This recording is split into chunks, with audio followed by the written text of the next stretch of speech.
Constellation Quarterly Report for June 2009. Constellation is America's new space program, which will take crews to the International Space Station, return humans to the Moon, and even extend human presence beyond.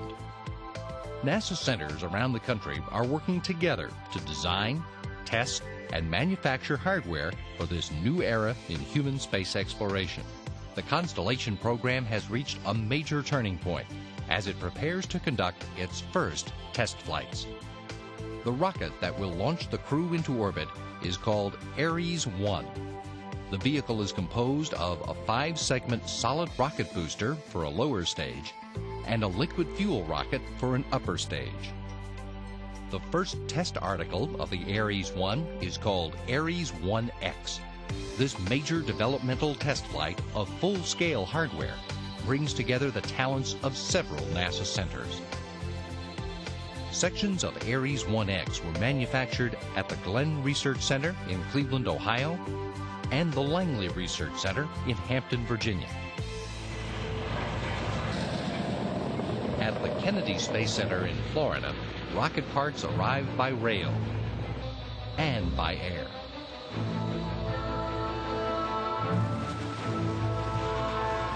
In Kennedy's Vehicle Assembly Building, workers carefully stack the giant components as the test vehicle takes shape. The Ares 1X test flight is a suborbital flight and will have no crew. It will ignite a 4-segment solid rocket booster with a mock-up sitting in for what would normally be a 5th solid rocket segment. The upper stage and crew vehicle are also mock-ups, carefully weighted to simulate a fully fueled, manned Ares 1 mission. Loaded with 700 sensors, the Ares 1X test flight will validate computer modeling methods. Engineers will get valuable data on liftoff, stage separation, aeroacoustic loads, thrust oscillation, and other flight dynamics. In preparation for Ares 1X, NASA transferred Launch Pad 39B from the Space Shuttle program to the Constellation program. Pad B originally was built for the Saturn V rockets that launched the Apollo capsules to the Moon. It was later adapted to support Skylab and Space Shuttle operations. Now, the Kennedy Ground Operations Team will finish modifying Pad B for the Ares 1X launch, ushering in a new generation of spaceflight hardware. Surrounding that launch pad is a highly sophisticated lightning protection system. Each of 3 new lightning towers reach 500 feet into the air, with an additional 100-foot fiberglass mast atop. This improved lightning protection system allows for the taller height of the Ares 1 rocket compared to the Space Shuttle.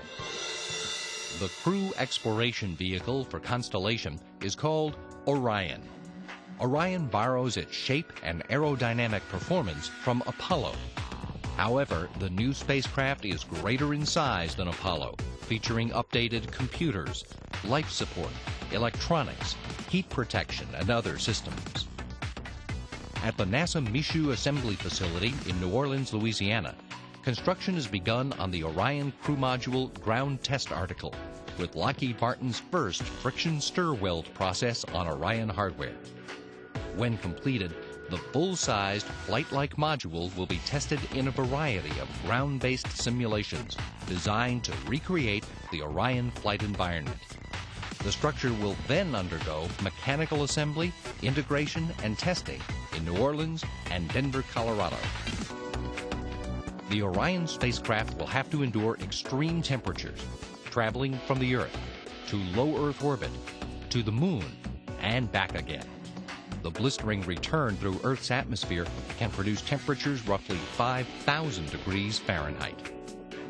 NASA studied several materials for Orion's thermal protection system, or heat shield, which will protect the craft during that re-entry process. That research led to the choice of the material called AVCOAT, which has a proven history with the Apollo and Space Shuttle programs. After re-entering Earth's atmosphere, Orion will splash down in the water, where the spacecraft and its crew will be recovered. To rehearse this scenario, a full-size replica of the Orion spacecraft has been tested for its performance in open water near the Kennedy Space Center in Florida. A collaborative effort between NASA and the Department of Defense, the test is called the Post-Landing Orion Recovery Tests, or PORT. PORT not only reveals to engineers how the spacecraft will behave under these conditions, but also gives recovery teams their first experience working with Orion. In addition, NASA will have a better understanding of the motions astronauts will experience within the craft. Other water-based tests took place in Maryland, where a smaller Orion mock-up was placed in more controlled water conditions for further gathering of data. Sitting on top of Orion is the Launch Abort System, designed to pull the crew to safety in the event of an emergency on the launch pad or in the early stage of the climb to orbit. Preparations are in full swing for the first test of the multifaceted Launch Abort System.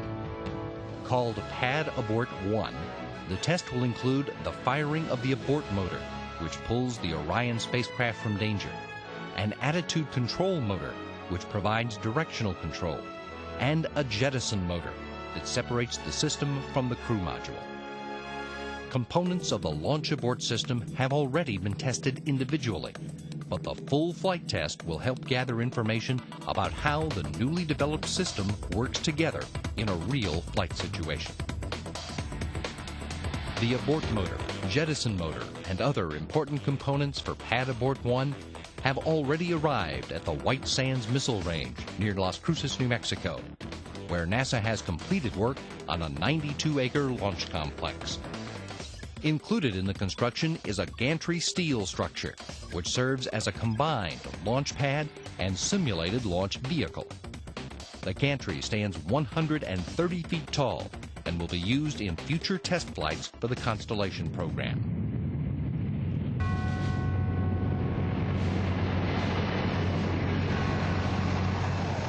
Other tests this quarter include a parachute test for the Ares 1 first stage, managed by the Marshall Space Flight Center in Huntsville, Alabama, and taking place at the U.S. Army's Yuma Proving Grounds in Yuma, Arizona. The test featured the largest rocket parachutes ever manufactured. The three main parachutes measure 150 feet in diameter and weigh 2,000 pounds each. They are designed to slow the descent of the huge Ares 1 solid rocket motor and provide a soft landing in the ocean, allowing crews to recover and recycle the stage for a later launch. Constellation is engaging the talents of engineers, scientists, and manufacturers across the country, with every NASA center involved with its development.